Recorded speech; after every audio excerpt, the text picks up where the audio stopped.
हाय दोस्तों, कैसे उम्मीद करता अच्छे होंगे। अल्हम्दुलिल्लाह मैं भी अच्छा हूँ। भाई आज का जो कंट्री का नाम है ये है पोलैंड। पोलैंड एक ऐसी कंट्री है, बहुत खूबसूरत, बहुत प्यारा, और वर्कर्स के लिए जो लेबर भाई इंडिया से, पाकिस्तान से, नेपाल से, एशियन कंट्री से जो जाते हैं उनके लिए बेस्ट और बेस्ट कंट्री पोलैंड है। इसके लिए ये बोल रहा हूँ, रीज़न क्या है, वहाँ पर जो अपडेट जो है हर साल 1 या 2 बार अपडेट होता है। वो सैलरी में हो, काम के रूल्स एंड रेगुलेशन में हो, फूड हो, अकोमोडेशन हो, हर चीज़ में जो है बहुत अच्छा है। और दूसरी बात यह है, अगर आप 1000 जन अप्लाई कर रहे हो मंथली, अगर किसी भी जगह से, अगर मोटी मोटी बात बता रहा हूँ, 1000 जन अगर अप्लाई कर रहे हो तो उसमें से मुश्किल 5 या 10 जन को वीज़ा मिलता है भाई, 5 या 10 को, और बाकी सबका रिजेक्शन होता है। रीज़न ये है क्योंकि पोलैंड जाना उतना इजी नहीं है, उसका अपॉइंटमेंट इतना इजी नहीं है। उसका वर्क परमिट हर कोई ला के दे सकता है, हर कोई। आप भी ऑनलाइन में अप्लाई कर सकते हो, वर्क परमिट जो है इजीली मिल जाता है। अपॉइंटमेंट इतना डिफ़िकल्ट है, अगर लड़ते झड़ते अगर पहुंच भी गए अपॉइंटमेंट तक के, उसमें भी मेन जो वीज़ा हाथ में लेना एक बहुत बड़ा चैलेंज है, इतना इजी नहीं है।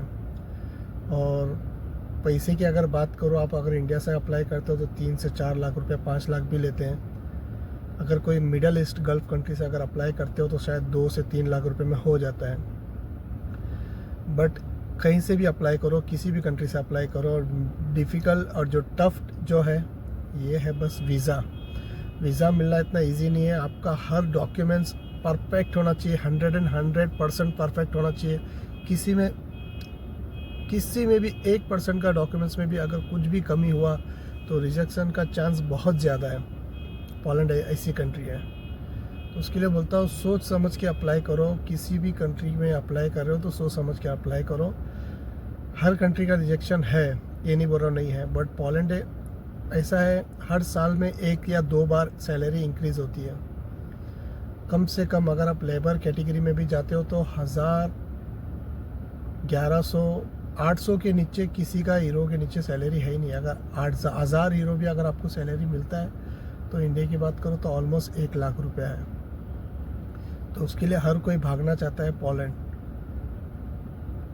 कोई इतना इजी नहीं है। उसके लिए खर्चा करने से पहले अपना दिमाग का बत्ती जलाओ और सोच समझ के डिसीजन लेना, क्योंकि आपने एक बार अप्लाई कर दिया, आपका पैसा तो गया, वीज़ा मिला नहीं मिला वो आपकी नसीब। आपका जो मेहनत है वो तो जा ही रहा है। साल, 1.5 साल, 2 साल भी लग जाता है किसी को 6 महीने में भी हो जाता है, वर्क परमिट आ जाता है।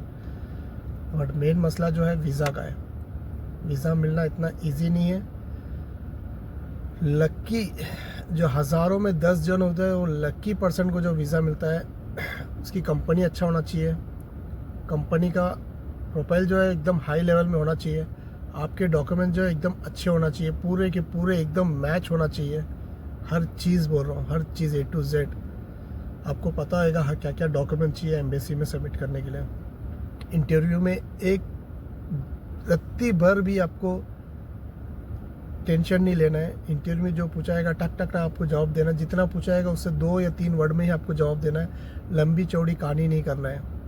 तो उसके लिए बोला सोच समझ के अप्लाई करो। अगर आपको थोड़ा भी अगर लगता है कि नहीं मेरे से नहीं हो पाएगा तो प्लीज़ अप्लाई मत करो। ऐसी कंट्री चूज़ करो, भले सैलरी थोड़ा कम हो बट वीज़ा लगने का चांसेस ज़्यादा होना चाहिए। ऐसी कंट्री चूज़ करो।